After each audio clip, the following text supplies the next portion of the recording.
I have enjoyed being a founder and meeting other founders. And when I meet other founders, I love hearing their stories.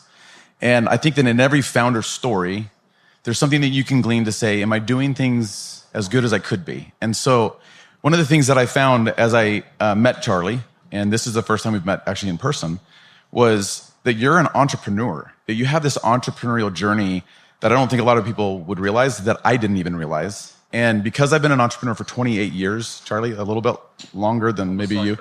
Yeah. But as I've looked back at the past 28 years, I still think about the different inflection points I've had in my career and all the things that I learned at those different inflection points. You're, I think, years ahead of where I was, but I still have learned a ton from just talking to you a little bit. But before we jump into our entrepreneurial journey and share with a room full of entrepreneurs and executives, Charlie, we're both Chicagoans. Where are you from, and what's your story in Chicago? Yeah, I'm from Wheeling, Arlington Heights area. Arlington Heights. Yeah, so I mean, Elgin. So Brian's here. He's a big Vikings fan. It's just this whole thing. So tough week. Tough week. It was a tough week.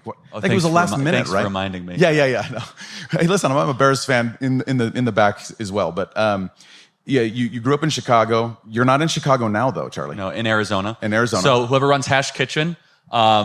We have pumped a lot of money into your enterprise, and we'll continue to do so. Great, well run. I didn't even know you guys had Hash Kitchen. Yeah. You have these, I think these Bloody Marys that are like this zip code. big. Yeah. It's like you walk in, it's like half the size of you don't even need breakfast after that. Yeah. But no, Scottsdale's in a great place. We've built a lot of restaurants in Scottsdale and in Arizona air market, and it's great, and Hash is great. But you live there, you're married. Yep, 2 kids. Married and 2 kids. So you're doing the father figure thing, and it's hard, right? It's a lot, especially as an entrepreneur, right? Yes. There's practices that we have to sustain to keep it all together, such as honoring the Sabbath, which is really big in our family, just resting for one day. Yeah. Because as you know, working just for 7 days straight, you'll burn yourself and your organization out if you do that. Yeah, it's interesting because we're in an industry where you go 7 days a week. Predominantly, right? And there are some very big brands that have done it where they've taken off Sunday. We have some brands Chick-fil-A, right? Chick-fil-A, yeah. And we have some brands ourselves that are off on some Sundays. I actually think that we all should do what Italy does, and that is take the whole month of August off. Should we do that? Who wants to do that? Because I want to do that. Makes up for the whole year. Yeah, it makes up for the whole year. I think we should do that.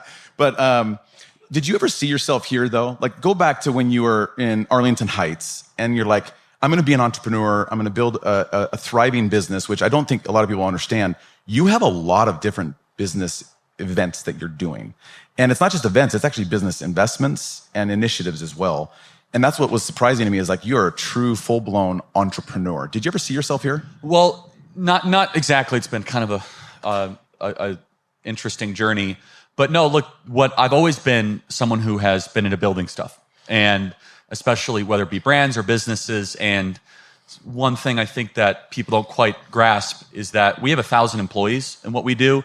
We have a very successful for-profit entity, a very successful non-for-profit entity, well over $140 million in revenue now a year. Incredible. Which in our space is a lot of money, right? And so, yeah, look, I love finding problems and solving them, which is what an entrepreneur at its core actually is. And I love building teams. I myself know my skill set, and managing is not one of them, managing people day to day. But I'm really good at trying to find a vision, put forward exactly how we're going to get there, and then being kind of that life force. And as an entrepreneur, I find this especially with founders.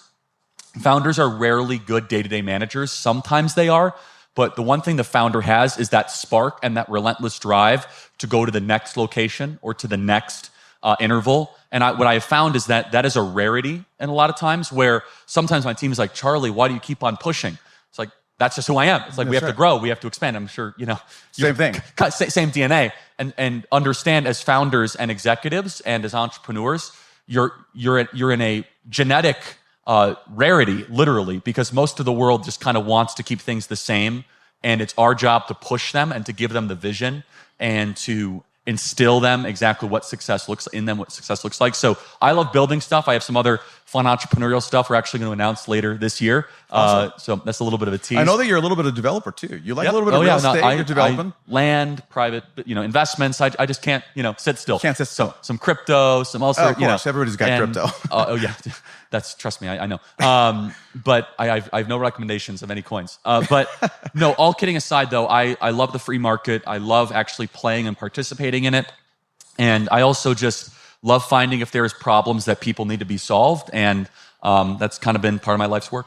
Yeah, I feel the same. As an entrepreneur over all these years too, Charlie, I've thought, what is the spark? I've been the founder. You've been the founder of your organization. And when I have invested into all these different brands now with Savory, one of the things that's interesting is when we meet with a founder and the founder's like, well, we want to do a transaction with Savory and we want to go retire. We're always, we're out. And the reason why we bow out of that is because they are the spark. And I think that they're still so important for that culture of that business for many, many years past. Now, when the brand is thousands of units and it's Chipotle, I don't think that people care as much about who the founder was. But when you're in the realm that all of us are in, which is, call it 2 to 20 or a little bit beyond, I feel like it really is important. That spark is interesting. Yeah, no, it's incredibly important. And also, you as the founder and everyone in this room that has started something or is running something, you have an obligation to be the hardest working person in that entity and to set the tone and set the pace. Nothing collapses an organization quicker than when either the founder during growth mode, now during sustained mode is different, but during growth mode, the founder is noticeably working less and putting less time in than the team. Yeah. That is a recipe for catastrophe. And that happens when you get a lot of outside money sometimes into a business. Yep. Where the founder hasn't really had to earn it and has had a ton of outside investors or private equity money. And they're like, oh, I'll just kind of work a 9 to 5, but you guys have to stay till 8 p.m. every night. That creates dissension and obviously inevitable collapse. But it's more than just the hours worked. It's the founder has this original and initial vision of exactly where he or she wants to see this business go or this entity go. And that's honestly what makes this country so unique. I mean, I just visited South Korea and Japan this last weekend, nice weekend trip. Let's just run over there. Let's go to Tokyo, that's easy to get to. There's so many beautiful things about those countries. They're clean, they're orderly, they're polite. But honestly, they don't understand the word entrepreneur at all. No. I was trying to explain it to them. They're like, well, what do you mean? Like you start different businesses. Yeah. Like in their culture, you do a job, you do it for 30 years, you do it super well, and that is your duty. And they do. And by the way, it's incredibly appealing in a lot of ways, but there is a dynamism that's missing, right? There's kind of this energy and this uniqueness that we have in this country. I mean, you go to continental Europe right now, which is actually economically not done very well last 15 years, and we've done very well considerably. Entrepreneurship is largely dying across continental Europe, right? You're right? Maybe if you have like one restaurant, maybe if you have like one brand, but this idea of scaling and pushing and like the Italian tax code cannot grasp the idea of losing money to grow a business. Like it's an income. They're like, wait, what do you mean you're going to lose money? Yeah. Like that businesses only exist to make money. Yeah. Like, well, no, you're going to lose it to boost the valuation to grow it. And the point being is that we as entrepreneurs, everyone in this room, I think it's one of the things that makes this country so exceptional and important. I agree. Because it creates new wealth. It's new risk in the marketplace. And it delivers for the consumer and the customer and the citizen new ideas, better products, and it's that constant competition is always refining us towards a better version of success. Yeah, I agree with that. I was going to say, I will speak for everybody in the room. I think that we would like some employees to just work for a year. Would we like just 1 year straight with like every employee that works? No, that'd be great. You want the Japanese bus driver who's been there since he was 23, wears a full suit and tie with white gloves, and he's like 81, and he's been doing it. He's like, yes, thank you so much. That would be so great at one of your brands, would be great, right? Yeah. Not the 3-month turnover. Like, I want to go find myself in a trailer in Alaska. That's right. That's right. I've never heard that one, Charlie.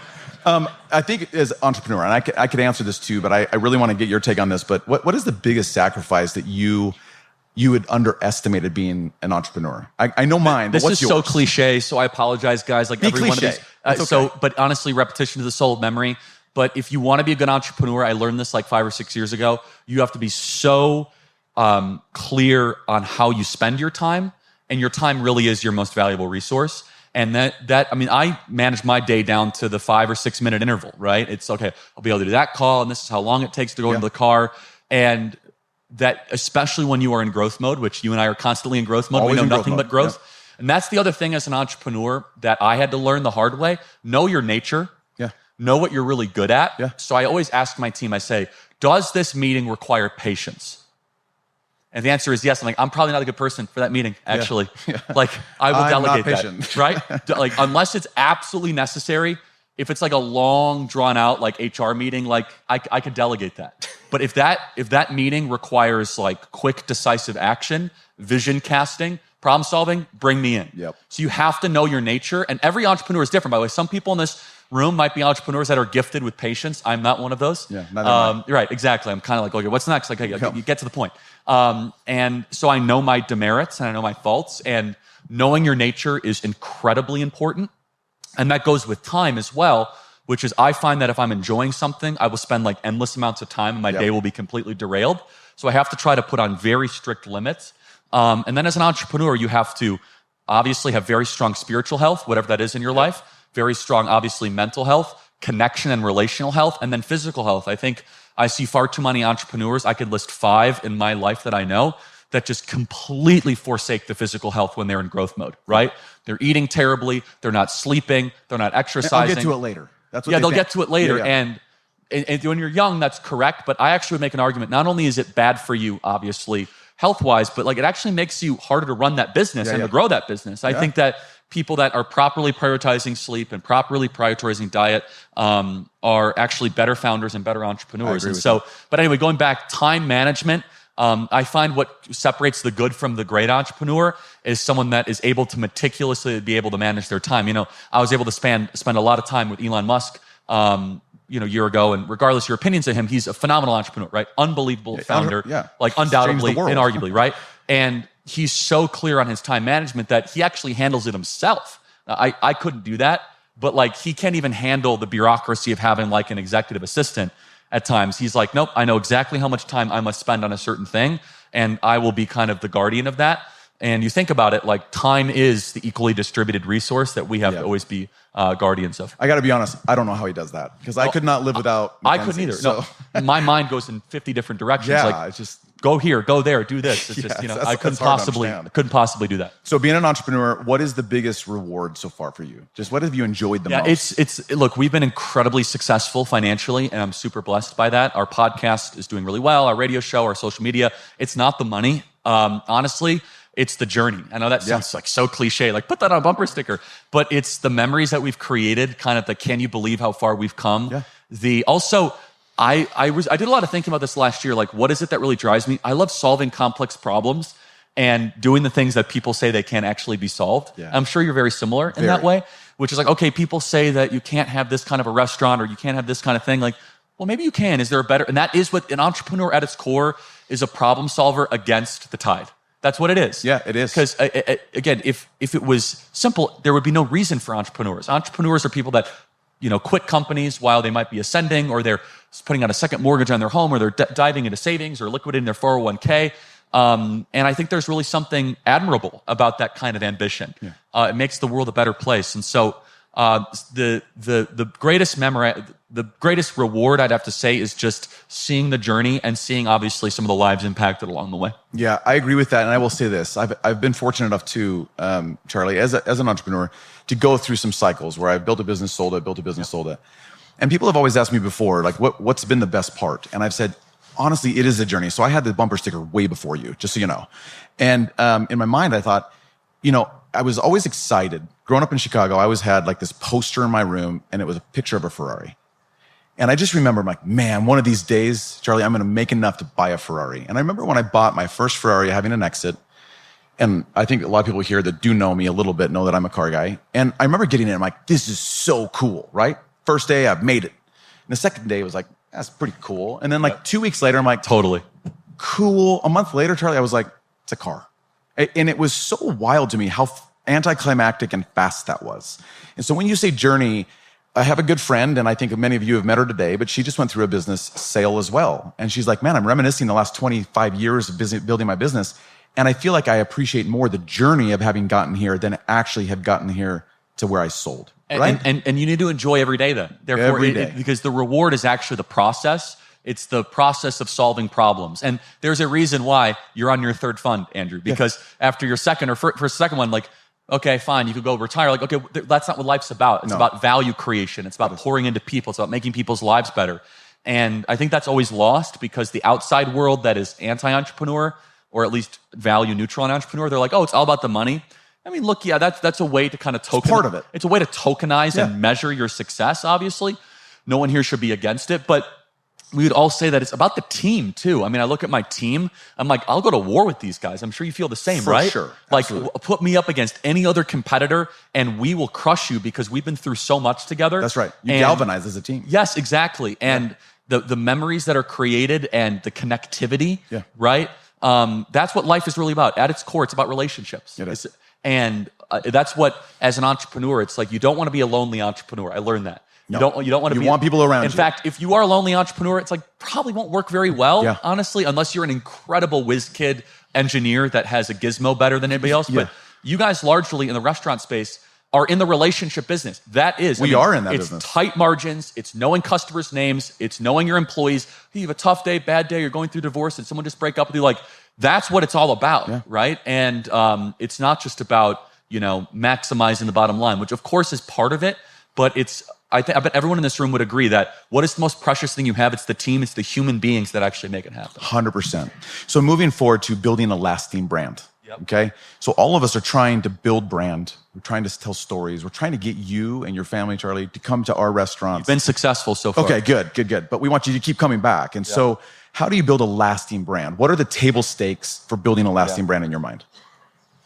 So I'm trying to think of how to apply it towards restaurants. So I'll just probably Just in broaden general. it. And Yeah, you do guys, broadly, that's I fine. mean, look, first of all, don't overcomplicate it. Don't do Cracker Barrel. That would be my first piece of advice. Yeah. So if you have a brand that everyone likes, don't change it. right? So please don't change Hash Kitchen. Yeah, Like, we're it not just gonna change works too this. well. Yeah. So don't do that. But honestly, when it comes to a brand, it has to be something, and I'm constantly trying to build brands. It has to have a missional statement as to why or what you are doing, especially when you're trying to have employees, that it's not going to just be enough as a job. They want to feel as if they're part of something and they're building something. That's something that's really changed the last 30 or 40 years, especially when you're adding kind of younger employees. But look, the cliche stuff, building on social media, building on digital media, all that stuff matters. But even beyond that, like building a brand that will last and that will be durable, it needs to be connected towards the founder's energy and vision. And sometimes, honestly, if you're at like a couple dozen locations, it's okay if the founder is associated with that brand. If I think about the local restaurants that are not scaled, I know the owner of those restaurants. Yeah, you do. And I go to them because I'm treated well, and I know that he's in the kitchen constantly hawking the quality, and it's definitionally like not just corporatized. Yeah. And so when you're trying to build a brand, one of the hardest things for an entrepreneur, and we have not done this successfully yet, is separating the brand from the founder. It's very, very hard.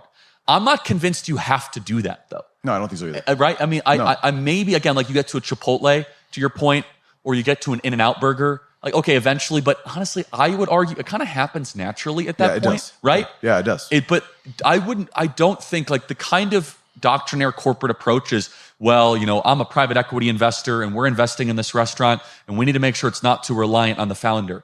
I get that, but honestly, I don't think that's necessary. I don't either. In fact, I think it actually might be unhealthy if that entrepreneur is the face on social media, is the one that could best describe it, that can best sell it to investors and to bankers and to future customers. For sure. Right?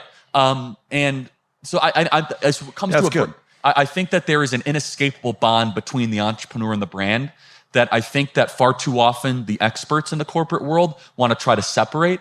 And I actually don't think that should happen as much. I agree. So in building a brand then too, let's go a little further with that. And that is, in our industry, we love having someone like Ovation, and they're one of our tech partners, and we get feedback immediately. So you go into a Hash Kitchen or into any of our counterparts here at the restaurants, and you leave and you're like, oh, this wasn't really good. And you hit, it wasn't a good experience. Or you get people to throw comments on Yelp, or you get people to go out and start talking negatively about you in the industry. It's hard for us because we're trying to build a brand, Charlie. And so how have you, because I'm sure that you've received some of this in your business as well. I have no haters. No. None of us do. We're all here perfect. We have no haters, no criticism. But Nothing but supporters. How do we all learn from taking opposition and criticism? Actually, I have a quick question for you. No, ask me. How seriously do you guys take Yelp and all that? As a customer, you never know, because I write these screeds against some of these restaurants, not Sicilian Butcher. Yeah. But like, how seriously do you guys take that in the restaurant I think business? that it is a lagging indicator of how we're doing, not leading. I do think it's something that we look at because we have to. There's not a lot of different ways to know how you're doing. I feel like all of us, and maybe I can't see a lot of you guys, by the way, just like the first two rows, but how many of you guys in here rely on Google more than Yelp? You see the hands. So Google probably more. I think Yelp, I think we all think that it's actually a hidden mafia somewhere and that they just want the negative. And so I think I also think there's some fake stuff on Yelp. I Am I don't wrong? know. I think we would all agree with that too, that there's some Do you of think it's your fake. competitors are planting bad comments? Yeah, I think that's what we've wondered, right? I think there's I want to get to the bottom of it. Yeah, we want to get to the bottom. Once you get to the bottom of it, let us all know. We want to know. But either way, it is important. I've always been curious about that. Yeah, no, it's important for us. And so you're right. Like you get, as founders, as Savory and our team, we look at, people having bad experience after bad experience. It's good to see that and go, we need to address this, and this within the business. But how do you take it and then just as a team to not let it melt you down and turn that opposition or criticism into a strength? Yeah, look, first of all feedback is an opportunity to get better, right? And at least in my business and what I do, anytime someone has negative feedback, I personally see it through to make sure that it's addressed. And I do it like aggressively. I do it really fast. And I do it involving the parties and the actors that were responsible. So it's a learning lesson so it never happens again, right? So we run these big events, 20,000 people show up. It's the biggest events. We have one in Phoenix. And if someone has a bad experience, I go straight to the events director. I say, what is the reason of this? Like, why did it happen? You're going to refund the money, and we're going to make sure it never happens again. So it then becomes a standard operating procedure improvement, not just like, hey, can you make sure this is handled? And sometimes it turns out that person is wacky, and they are finding something wrong. You've all experienced this as restaurant owners and operators. Somebody's just looking for something wrong, and the pancakes were perfect, and they're still looking for something, right? Yeah. But they weren't perfect enough. But you can tell, this is what's really important. You guys have a good antenna as founders, a legitimate piece of feedback and an illegitimate piece of feedback, right? And that when that legitimate piece of feedback comes through, you need to personally usher that through the process because it's easy to just delegate it and be like, that's just an outlier. But think about it. If 1 out of 100 people are not going to return and you scale that over a course of 5 years, guys, that's your margins, right? Yeah. Especially in the restaurant business, right? The restaurant business is built on recurring customers over periods of time. It's very much on the returning customers. So for us, it's not dissimilar, right? We run these events. If 20,000 became 17,000, that's a big deal. That's a big deal. That's a big deal, right? That's kind of eats away at the margins and the core of what we do. So as far as like sustaining the brand though, you want to try to be ahead of it, right? And this is where I think founders and entrepreneurs should never be disconnected from the lived experience of what you are trying to actually present forward. And so that means you guys should continually make sure you are eating the food that you are serving to make sure that it's still good. It's the greatest way to do it. I'm sure you teach your entrepreneurs and your managers all the time. And I eat at all of my restaurants just to make sure. How do I apply this to my life or to us? I make our event managers go as attendees to our own events for a couple hours. Go sit in the chair. Is the audio good? Is the acoustics good? Are they getting into the room quickly? Is it too hot? You have to all of it. You have to go through that kind of lived experience. And we do surveys, we do feedback, but all that I think is a bunch of rubbish, honestly. Nothing gets close to the actual tangible living through sitting in the booth at the restaurant. I agree. And then I'll just repeat what I said. It is very tempting. And I go through this all the time as a founder, as an entrepreneur, when I receive negative feedback to do 2 things, to either take it personally or to dismiss it. It took time for me to be like, look, great opportunity to be better. That's not natural because you get defensive. Like, what do you mean you didn't like the Bloody Mary, right? But okay, let me think about this. Is there a way we do it? And then you can use prudence to be able to navigate that. Yeah, that's actually a very powerful one. That is, you got to go through probably some exercises to get there. But it takes time. It takes mentorship. Yeah.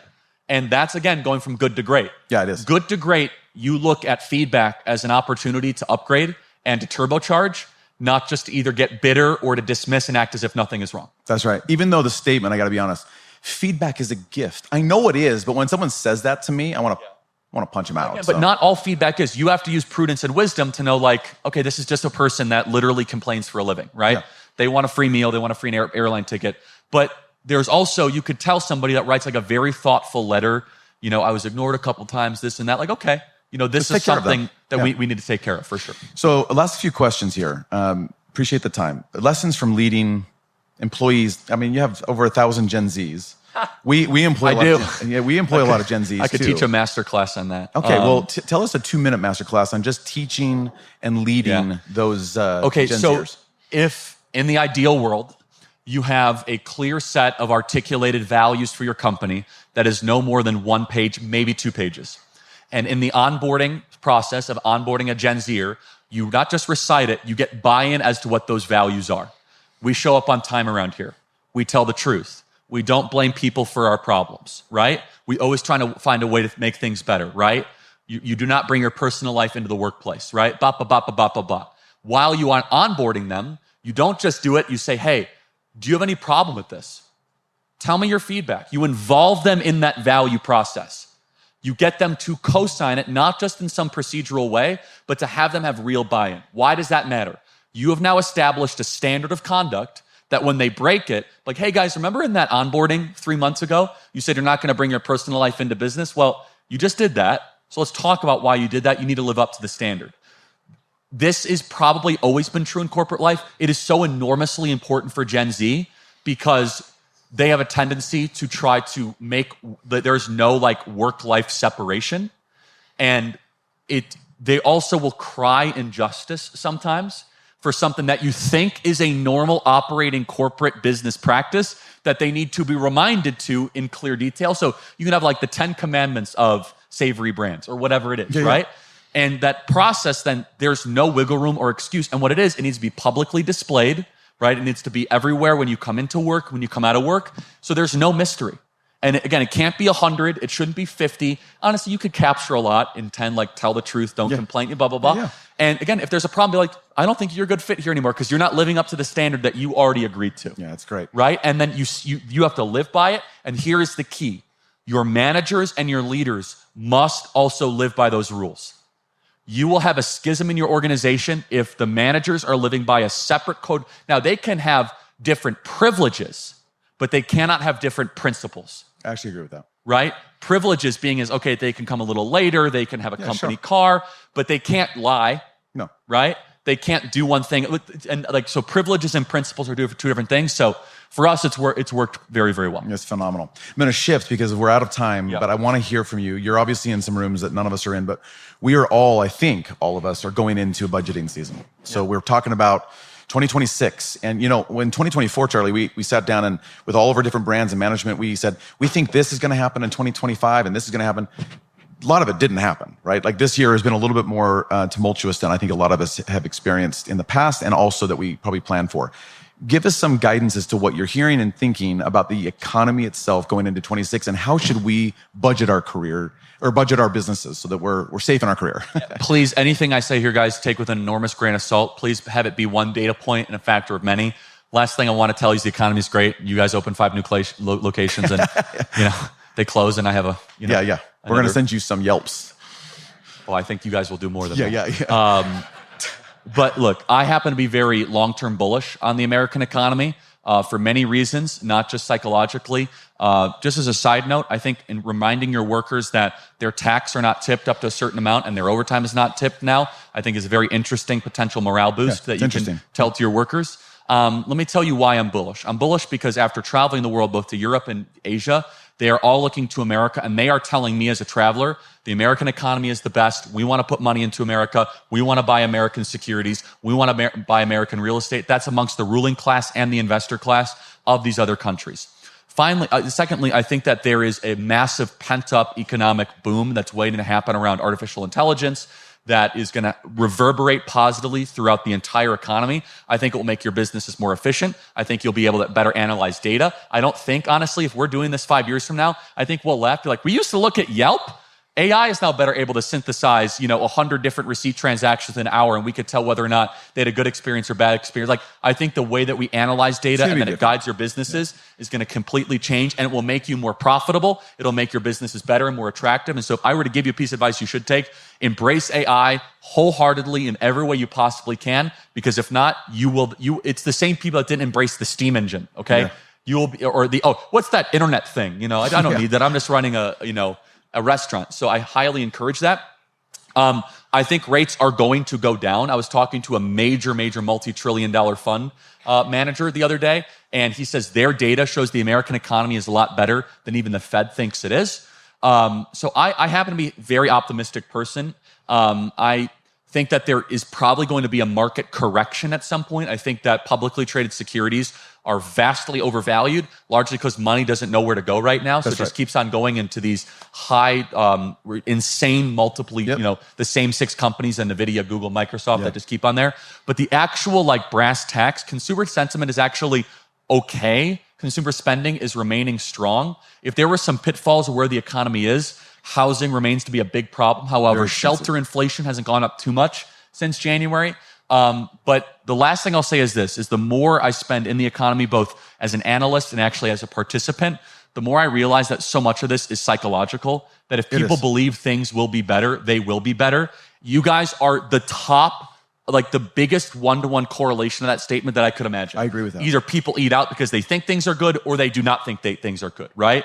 And so I would say that the more that we can cheerlead the economy, the better. And the more that we can say that it's good, the more that it will be good.